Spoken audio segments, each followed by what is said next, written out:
علی، توجہ ہے، یہ ضابطہ ہے ہر بندے کو سمجھانا ہے میں نے کہ جو دین کی خاطر تخت چھوڑے وہ علی ہے، جو تخت کی خاطر دین چھوڑے وہ معاویہ ہے۔ یاد رکھنا، کالے کپڑے پہننے سے، ابار کباب پہننے سے شیعہ نہیں ہوتا۔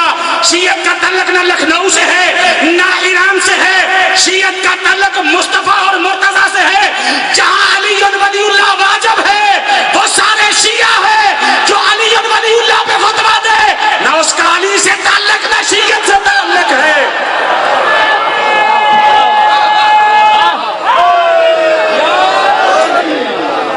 دیر نہ ہو جائے، رسول خدا علی کو کیا سمجھتے ہیں؟ راوی ہیں حضرت عبداللہ ابن مسعود۔ علامہ ناصر کو جتنی شہرت ملی، جتنی ترقی ملی، سیدہ زہرا کے مصائب پڑھنے سے ملی۔ قبلہ آپ کی نظر کرو یہ جملہ، عبداللہ ابن مسعود وہ رسول کا صحابی ہے جو جنازہ سیدہ میں شامل ہے۔ یہ میں نے اس لیے بتایا ہے کہ تاکہ پتہ چل جائے کہ راوی کتنا معتبر ہے۔ عبداللہ ابن مسعود روایت کرتے ہیں کہ پاک پیغمبر نے کہا کہ جو نماز شب میں جلدی کرے گا اللہ کے نزدیک اس کا بڑا مقام ہوگا۔ عبداللہ نے سوچا کہ میں کل سے نماز شب جلدی پڑھوں گا۔ اب حضرت عبداللہ ابن مسعود کعبے میں یا مسجد نبوی میں نماز پڑھنے کے لیے آئے، مدینہ شریف میں مسجد نبوی میں نماز پڑھنے کے لیے آئے۔ انہوں نے دیکھا کہ ان سے پہلے دائیں دیوار کے ساتھ کو سجدے میں ہے۔ وہ گئے تو وہ کوئی اور نہیں، نبیوں کا نبی، رسولوں کا رسول حضرت محمد مصطفیٰ سجدے میں۔ پھر اس نے محسوس کیا کوئی بائیں جانب ہے، بائیں جانب دیکھا تو مولا علی علیہ السلام سجدے میں۔ اب عبداللہ قریب ہوئے، سجدے میں نبی دعا کر رہے تھے، توجہ پوری چاہوں گا۔ پاک پیغمبر سجدے میں کہہ رہا تھا، اے اللہ تجھے علی کی ولایت کا واسطہ ہے، میری امت کو بخش دے۔ میں نے سجدے کی بات کی ہے، سجدے کی بات کی ہے۔ یہ کوئی مولوی نہیں تھا کہ جسے بخشانے کے لیے سجدے کی ضرورت ہے، سجدہ بنا ہی اس لیے ہے۔ وہ محمد سجدے میں کہہ رہا ہے، اے اللہ تجھے علی کی ولایت کا واسطہ ہے، میری امت کو بخش دے۔ توجہ پوری چاہوں گا۔ پھر یہ مولا علی کے قریب گئے، مولا علی دعا کر رہے تھے، اے اللہ تجھے رسول کی رسالت کا واسطہ ہے، میرے شیعوں کو بخش دے۔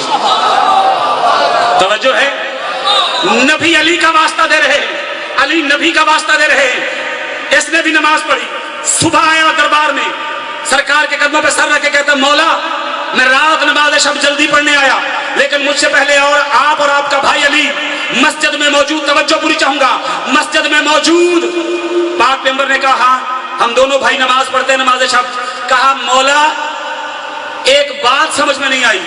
کہا کون سی بات سمجھ میں نہیں آئی؟ کہا مولا علی شہنشاہ دعا کر رہے تھے کہ اے اللہ میرے شیعوں کو بخش دے، تجھے محمد کی رسالت کا واسطہ ہے۔ توجہ پوری چاہوں گا، یہ بات سمجھ میں آئی چونکہ علی آپ کا کلمہ پڑھتے ہیں، وہ آپ کا واسطہ، یہ بات سمجھ میں آتی ہے۔ لیکن مولا جو آپ دعا میں علی کا واسطہ دے رہے تھے یہ سمجھ میں نہیں آیا۔ توجہ ہے قبلہ، یہ سمجھ میں نہیں آیا، مولا علی کا واسطہ آپ نے کیوں دیا؟ نبی کے چہرے پہ مسکراہٹ آئی، توجہ میری جانب رکھیے گا، نبی کے چہرے پہ مسکراہٹ آئی۔ کہا سنو عبداللہ، علی اللہ سے دعا کرے اور میرا واسطہ نہ دے وہ علی نہیں رہے گا۔ خدا کے لیے سارے بندے سننا نبی کی حدیث کو، مولوی سے دین نہ پوچھا کرو، مولوی کو پتہ ہی نہیں دین کیا ہے۔ اگر مولوی کو دین کا پتہ چل جاتا پھر وہ حجت بن جاتا، پھر وہ ولایت پہ فتوے دیتا، پھر وہ امام کے سامنے کھڑا ہو جاتا۔ تو یاد رکھنا، میں ضمناً ایک بات کہہ رہا ہوں، صدقہ دیتے ہو؟ نہ مجھ پہ لگتا ہے نہ میں لیتا ہوں۔ صدقہ دیتے ہو نا؟ بزرگ کہتے ہیں کہ صدقہ دیا کرو کیونکہ صدقہ بلاؤں کو کھاتا ہے۔ توجہ ہے نا، صدقہ کنہیں کھاتا ہے؟ مولوی تو بچیا جے، مولوی ایڈی وڈی بلا ہے صدقہ کھا جاتا۔ اب صدقے کے ٹکڑوں پہ پلنے والوں کو پتہ ہی نہیں کہ علی کیا ہے۔ پاک پیغمبر نے کہا عبداللہ علی اللہ سے کچھ مانگے اور میرا واسطہ نہ دے وہ علی نہیں رہے گا۔ انہوں نے کہا یہ تو سچ ہے. کہا عبداللہ اسی طرح سن سمجھ اور مرتے دم تک اپنے عقیدے کا حصہ بنا لے. علی اللہ سے دعا مانگے اور میرا واسطہ نہ دے وہ علی نہیں رہے گا. بالکل اسی طرح میں نبیوں کا نبی، رسولوں کا رسول، زہرا کا بابا، حسنین کا نانا، علی کا مولا ہونے کے باوجود اللہ سے دعا مانگوں اور علی کا واسطہ نہ دوں، میں محمد نہیں رہتا.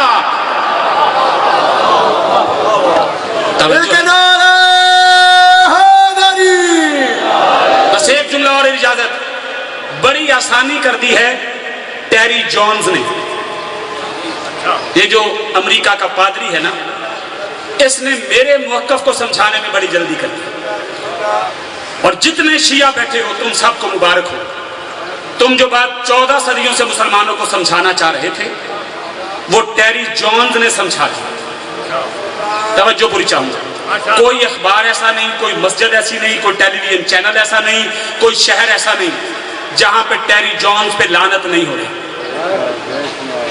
شیعہ سنی دیوبندی اہل مل کے مسجدوں میں بارگاہوں میں اکٹھے ہو کے کہہ رہے ہیں کہ ٹیری جونز پہ لعنت ہے، وہ لعنتی ہے، وہ ابلیس ہے. اس نے کیا کیا ہے؟ ہم 14 صدیوں سے کہہ رہے تھے کہ قرآن جلانے والا رضی اللہ نہیں ہوتا. خدا کے لیے جاگنا، میری محنت ضائع نہ کرنا. ہم 14 صدیوں سے کہہ رہے تھے کہ قرآن جلانے والا رضی اللہ نہیں لعنت اللہ ہوتا ہے. مسلمان ہمارے گھر جلانے آ جاتے تھے کہ نہیں کسی حالت میں جلایا جا سکتا ہے. آج ٹیری جونز نے امریکہ میں قرآن جلایا. پوری دنیا کے مسلمانوں نے یکجا ہو کے کہا کہ یہ لعنتی ہے، یہ لعنتی ہے، یہ لعنتی ہے. اور شیعہ تمہیں مبارک ہو، مسلمان تم سے 14 صدیوں پیچھے ہے. تم نے 14 صدیوں پہلے کہا تھا کہ قرآن جلانے والا لعنت اللہ ہے. مسلمان آج کہہ رہے ہیں لعنت اللہ.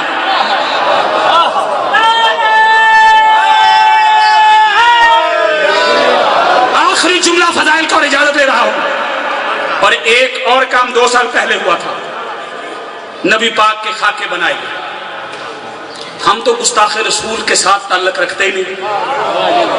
ہم تو کہتے ہیں جس نے رسول کی گستاخی کی وہ بھی لعنتی، جس نے بطول کی گستاخی کی وہ بھی لعنتی. توجہ.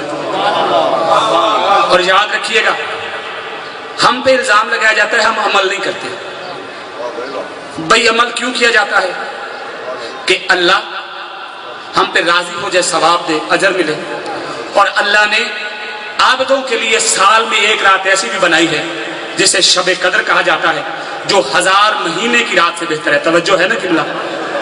وہ جو بھی مسلمان مومن اس رات عبادت کرتا ہے وہ 1000 مہینوں کی عبادت سے بہتر عبادت کر لیتا ہے. لیکن اللہ نے بطول کے صدقے میں جو کرم ماتمیوں پہ کیا ہے وہ کسی اور پہ نہیں کیا. رب مصطفیٰ کی قسم ہے. کیوں؟ کوئی سارا سال عبادت کرتا ہے پھر عابد کہلاتا ہے. توجہ ہے. کوئی شب قدر جاگ کے عبادت کرتا ہے پھر عابد کہلاتا ہے.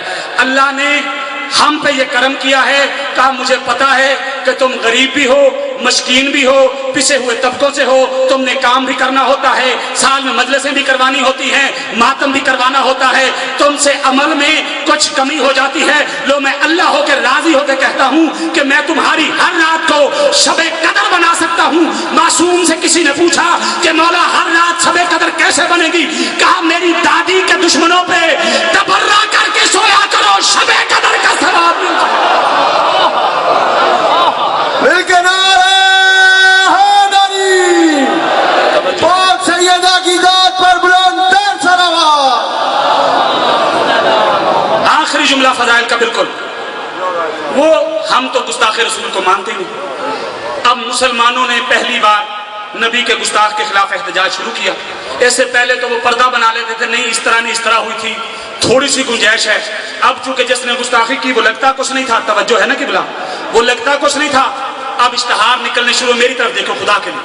اشتہار نکلنا شروع ہوئے. آخر ایک اشتہار چھپا. جنگ، نوائبت، نیوز، نیشن، ہر اخبار پورے صفحے کا اشتہار تھا. اور لکھا کیا تھا کہ کل بروز جمعہ نبی پاک کے گستاخوں پر لعنت کرنے کے لیے، توجہ میری جانب رکھیے گا، لعنت کرنے کے لیے جلوس نکالا جا رہا ہے. جو مسلمان جلوس میں شامل ہوگا وہ نبی کا امتی ہوگا. توجہ ہے کہ کل ہم جلوس نکالیں گے، گھر میں نہیں، مسجد میں نہیں، روڈ پہ. روڈ پہ آنا ہے اور جو مسلمان گھر بار مسجد چھوڑ کے سڑک پہ آئے گا وہ نبی کا امتی ہوگا، اور جو مسلمان گھر میں بیٹھا رہے گا وہ گستاخوں کا ساتھی ہوگا۔ تھوڑا سا جاگنا خدا کے لیے۔ یہ سارے مولویوں نے لکھا، نیچے بڑے بڑے مولویوں کے نام تھے کہ نبی کے گستاخ پہ لعنت کرنے کے لیے گھر اور مسجد چھوڑ کے سڑک